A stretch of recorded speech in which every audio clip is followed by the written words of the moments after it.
We are following breaking news right now. Georgia's closely watched Senate race is likely headed to a runoff election. That means you're going to see a lot more commercials and you will have another chance to vote.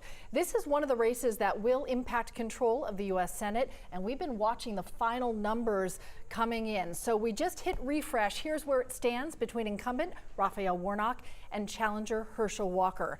Both are at 49%, but it is the spread that's important here. Senator Warnock is leading by 35,000 votes, but right now he does not have that needed 50% plus one to avoid a runoff. 11 Alive's Ariana Manish joining us live this morning. Ariana, walk us through the reaction from both candidates this morning as they're like needing to get right back out there to work. They have a couple of weeks here to convince supporters to get back to the polls.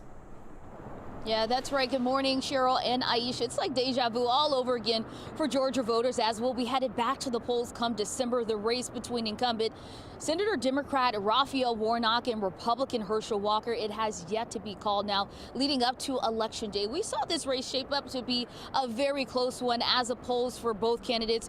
They were sitting neck and neck, but after nearly all the votes were counted, Warnock nor Walker surpassed the 50% threshold plus one vote required to outright win this race. Overnight on Twitter, Secretary of State Chief Operating Officer Gabe Sterling, he signaled this race will be determined in a runoff election come December. After waiting all night for results, Warnock and Walker, they came out to speak to their supporters at their respective watch parties last night. Take a listen.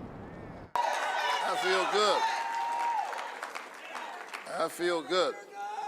And just hang in there and enjoy one another. I'm with you. I don't come to lose. And I told you he's going to be tough to beat. He's going to be tough to beat, but let me tell you what, he got the wrong Georgia here, don't he? Now, once again, Georgia will be in the political microscope because the balance of power hangs in the balance for this race, meaning who will control the Senate has yet to be determined. Now, it's important to note that Libertarian candidate Chase Oliver, he did secure 2% of the vote, but once this election is certified, it is likely that only Walker and Warnock will be on the ballot come December 6th. Back to you.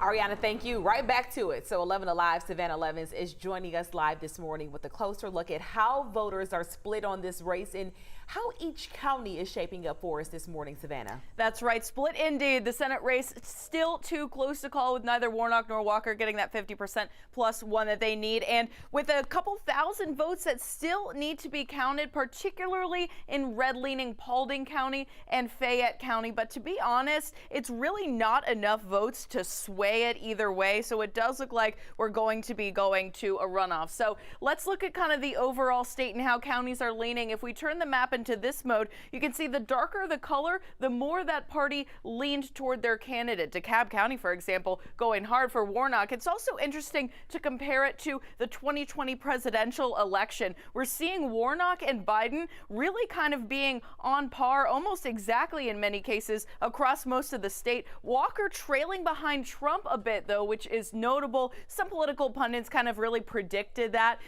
indicating that Walker might have had a harder time with having less experience and some of the personal issues that have plagued his campaign. But definitely going to be interesting going into a runoff. It does seem like he got at least enough votes for that. And speaking of that runoff, because the balance of power in the U.S. Senate is at stake and it's coming down to Georgia, we are expecting a very high voter turnout for that runoff if and when likely it happens, with both Republicans and Democrats expected to show up in droves in the hope that they will tip the scale for their party, guys. All right, it will be a wild couple of weeks.